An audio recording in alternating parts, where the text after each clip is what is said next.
Good afternoon again, everybody. Welcome back. Alex StarCraft here, bringing you guys the third game in this best of 5 between EG or Evil Genius's EGDeMusliM, the blue Terran in the top left-hand corner, and Empire's Violet, the red Zerg, in the bottom right-hand corner of the map, Antiga Shipyard.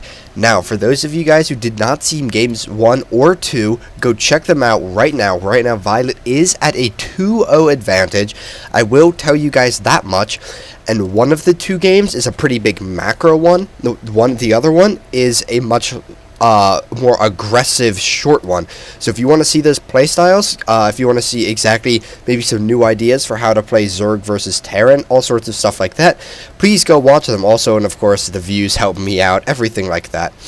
Now, I did do those casts yesterday. This is the next day. I'm going to be uploading them all at the same time, but it has been about 24 hours.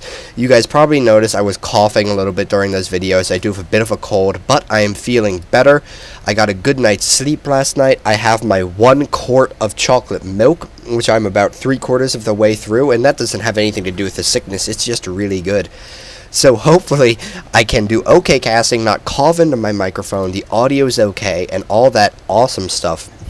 So, now, in this game, the map is Antiga Shipyard. I'm not sure it is clearly one of the tournament versions. You see, it does have this neutral supply depot here, which for those of you who don't know, I have explained it before, what it does, as we see Violet go for the hatch first.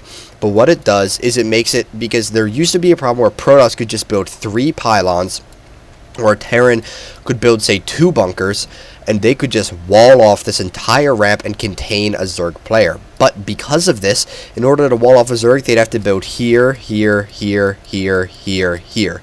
And obviously, that is not nearly worth exactly how much money it costs. Unfortunately, this drone will be caught in there now, but the extractor trick, which we've seen Violet doing so much, lets him keep that alive.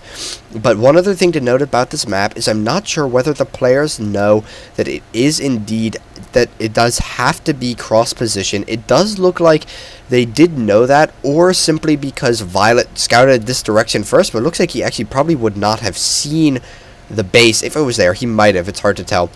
But certain variations of this map have only the cross spawns, simply because if you look, say Violet was to spawn here and EGDeMusliM was in his current position, Violet would have his main, his natural, and then his third. If he was going mutas, look at the distance between his third and Violet's natural. They're on the same screen. This, I think Stalkers, I've heard, might be able to blink this. It looks almost like a Reaper could jump it. It's kind of insane. So a lot of map makers tournaments have made it so it's just cross spawns, makes everything a bit more balanced. So right now, we have EGDeMusliM once again going for an extremely similar build to what he has done the last 2 games, which is a Hellion expand or a variation on that. Now, in previous games, we've seen him, the factory done before the command center, or built before the command center. We've seen the command center on the high ground, so it looks like this one will be a bit more economical. We see the command center got about halfway done before the factory did get started. But as what will happen is we do see the reactor being built on the barracks, and then the factory and the barracks will switch out. And Violet doing just what he did one of the last games. He has about 8 Zerglings on the map right now, actually exactly 8 Zerglings. And the interesting thing about that is usually Zerg players, they try and get away with 2, 4 Zerglings, maybe 6, as few as you possibly can, because they want to make more drones. But Violet's just going to be running by. He will be able to scout what's happening, and as I said in the previous game, the cool thing about this is it makes it so that when EGDeMusliM goes to swap these buildings off, if he doesn't want the Zerglings to get into the main, he has to be very careful about when he swaps them, because the Zerglings can block it, or they could just run in, but they do all get picked off. EGDeMusliM does have quite a few Marines. You see, each of them has about 3 kills there. And that whole time while Violet was just doing that little bit of scouting, a little bit of pressure, he was indeed droning up. So we see he has taken that Harvester lead, 31-22.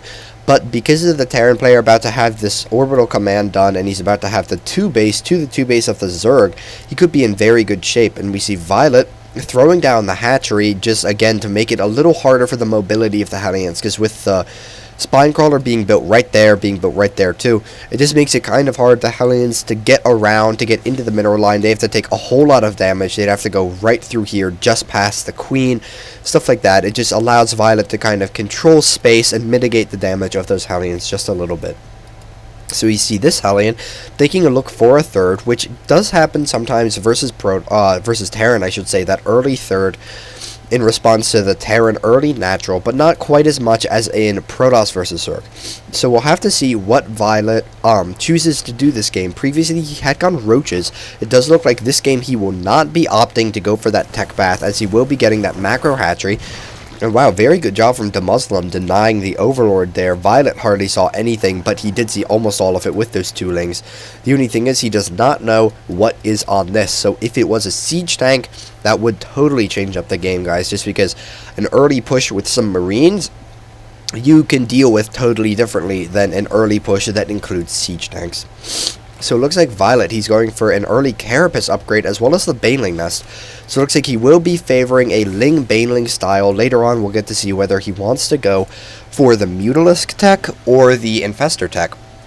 And at the same time we see EGDeMusliM just kind of bunkering up a little bit, and I say bunkering with the 1 bunker, but he's making a wall off with the engineering bay and the supply depots. And the thing with this wall is, while again it is very bustable, I guess you could say, by Banelings, Hellion getting picked off right there, it's better than having nothing. Of course, you would lose these supply depots, but it prevents Zergling run-bys from happening quite as readily. Just stuff like that. So I would say it definitely makes sense that players do that, just because even though it is not the best wall in the world, it's better than no wall at all. And looks like we have EGDeMusliM actually throwing down his 3rd command center before Violet throws down his own 3rd base. Of course, he does have 3 hatcheries, but it is not benefiting him economically, and we see he is still ahead on the harvesters by about 13, but the mineral income is slightly lower. The gas is higher, because of course mules don't mind gas. But it looks like Violet making a lot of Zerglings and a lot of Banelings. That +1 Carapace just about to finish. So we're going to have to see, is Violet going to go for some kind of Baneling bust? Is he going to go for a big Ling Baneling all-in? Something like that. And these Hellions moving out from EGDeMusliM will be able to take a good look and see exactly what's happening. I'm not sure why. My screen just wanted to go away for those Hellions, but it did not want to watch them. And so we see Violet actually throwing a whole bunch of Zerglings all the way up here, out of the range of the Zonaga Tower. And he is going to see these Hellions come in. Very good creep spread from Violet, guys. I just noticed. You see he's already got it covering his 3rd. It's almost to the center of the map, and he's got it going up the 2 different avenues. Looks like Violet, is he going to cancel that, or is he going to lose it? Oh, no, it looks like EGDeMusliM not worth, doesn't think it's worth trying to pick that off. Of course, the creep not only gives the Zerg player great vision of what's going on, it gives him that 20% speed boost, which for the Zerglings is just amazing. 2 Hellions do get surrounded, and they will go down. So if we take a look at the resources lost tab, both players very even. There's been a pretty equal exchange of Zerglings and Hellions, and of course, losing those 8 Zerglings early in the game was kind of detrimental for Violet. But we see 18 drones in the tab, so that is going to put him up to 69. What a wonderful number. 69 workers, 67, dang it, I was looking at EGDeMusliM. 67, so a little close, 5 more, so he will never hit exactly that number, but for a second. But we have the Spire on the way from Violet. Where is it? Here it is, behind his natural. Looks like he will be going for the Spire play, which is pretty standard for Stern, and we see him actually, wow, burrowing a whole bunch of Banelings in a bunch of different places. This is beautiful from Violet, guys, because we see they move out. Banelings here, Banelings on the ramp to his 3rd, and Banelings out both avenues outside of his base once this one finishes. And what this kind of does is, unless EGDeMusliM was to scan here, maybe here, in which case you might be able to see all of them, Violet is in good shape to have a good chance to get some big Baneling hits. And of course the 2 Banelings is what you need just to make sure you do indeed kill those Marines when they do have the combat shields. And so another thing, speaking of which, oh wow, Muta, I think that was a Muta, was it? I don't know, I can't tell what part that is. But another thing to look at is the upgrades of EGDeMusliM. So we see he's currently only on 1 engineering bay. He's getting the +2 attacks for his infantry, and he already has the +2 armor, and well, decent Baneling hit going off there. I'm not sure quite how much it killed. It didn't seem like it was too much. I might go back and look at that. That was about 13, 15. So it looks like Violet is still behind on the resources lost, but we have a whole bunch of Zerglings running into this. They're going to be able to catch the tanks unsieged, and this is a great thing for Violet. Of course, there's Marines doing a very good job picking off all those units, but he does get 2 free tanks, and here we see him running into this scan, revealing the banelings there, picks off 2 or 3 workers, and Violet is going to have to run these Zerglings if he wants any of them to live, but it looks like he does not. He wants to just do as much SCV damage as possible, but he still did not get these banelings. Oh my gosh, those banelings could get such big hits, and they do. Even with the scan, they manage to get decent hits. I wonder if EGDeMusliM does see this baneling. Yes, he does, so he goes and picks that off. That's what I was saying. Great positioning on the banelings from Violet, but still, just they were all within range of a single scan, so kind of unfortunate. He could have gotten some big hits, and he did kill a decent number of Marines, but now we have the pretty big Mutalisk flock out from Violet. Now we'll have to see, is he going to be able to do any work with this? EGDeMusliM already does have turrets up, at least in his main. You see he's got them in the mineral line and the production facilities. He's got probably one back here somewhere. No, he does not, but he will have a Thor on the way very soon, which just makes it so the Zerg players have to be even more careful with their Mutalisk management. They can't do the Jaedong Muta style with the balling up, because that splash damage just kind of absolutely destroys them. And here we have the push coming out from EGDeMusliM, and actually very interesting strategy. I'm not sure if this is going to be a full attack push. It looks like it is probably just going to be a push to take control of the center of the map, but no, I was wrong. He is moving out onto the creep, picking off creep doomers with a liberal use of scans. That's the advantage of having all 3 of those orbital commands.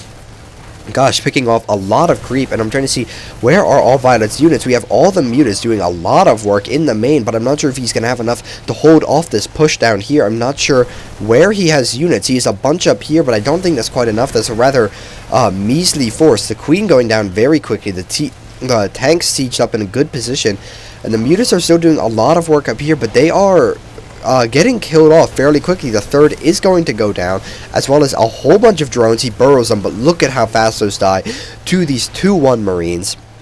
And he's got the +3 attack on the way. Violet is getting the flyer carapace, but he's not been keeping up on his upgrades very well. We take a look at these Zerglings. They are currently 1-1 versus the 2-1 of EGDeMusliM. So he definitely has the advantage there. The Zerglings running in, and they're just going to be able to do so much damage. And even though this Marine force itself is not very big, we look out, there's still a lot more Marines, as well as a lot of siege tanks. That army does get cleaned up by some banelings, and a huge swell of Zerg units. So we'll have to see, will Violet be able to break this contain, though? He lost his 3rd. He does have another mining base up here, with a few units just preventing in case of a drop. And we have a whole bunch of mutas running around, seeing if they can pick off any reinforcing units, any free siege tanks, but it does not look like they'll be able to. And my god, EGDeMusliM has killed all the creep that Violet spent all his time, all game spreading. That is so cruel of him. And it looks like he does manage to get a siege tank here. Nice for him, but we see he is very far behind in the resources lost tab, and losing a lot of mutas here. I'm not sure if that engagement was very smart. It looks like Violet not watching his mutas. That I don't really think was the best control or decision from Violet, whether he was aware of it happening or not. But we do see EGDeMusliM is going to scout this. Luckily, he does have this little force up here, which will do some damage, but the banelings actually getting almost the worst possible hits right there. They will clean that up, but EGDeMusliM does now know about this base. And the concern is, even though Violet, he has that other base, he's still being contained in the front of his own. And he does not look like he's in too great of shape, guys. Again, looking at the units tab, he's got 80 Zerglings and, wow, 40 Banelings. So he's actually in a bit better shape than I thought he was. This is a huge force. My god, I just noticed. But the slow push is starting to take effect from EGDeMusliM. We see him bringing these siege tanks up very slowly, getting sight on the high ground. And so now EGDeMusliM, or Violet, has to stay out. He can't even defend his own ramp, really. We have a pretty big force coming up here. It is going to be picking off this base from Violet, and that is not going to be good. That's the only thing keeping Violet in this game at this point, I believe, because a Zerg on maybe 1 1/4 bases, we see both are almost mined out, is not too good against a Terran on 3 full bases with this much production. Let's take a look. There has to be something else. Am I crazy? Okay, well, there's, let's see, 3 racks And here comes the engagement from Violet. Good thing I was looking at the minimap. The Banelings and Zerglings sprinting in. And they actually look like they are able to demolish EGDeMuslim's force here, guys. They are able to clean up all the siege tanks. Violet just had so many Banelings, but some great marine splitting coming out of EGDeMuslim right there. And it's actually, it looks like those will be cleaned up. But wow, guys, we see Violet. He is down by 30 supply. He just lost his only mining base, more or less. He's about to lose his other hatchery. And at this point, if Violet cannot go and win, he's going to lose the game. But we have a whole bunch of Marines running in. They do have the +3 attack and the +2 armor. And look at how fast those Lings and Banelings fall to those +2, +3 Marines. They do such insane damage.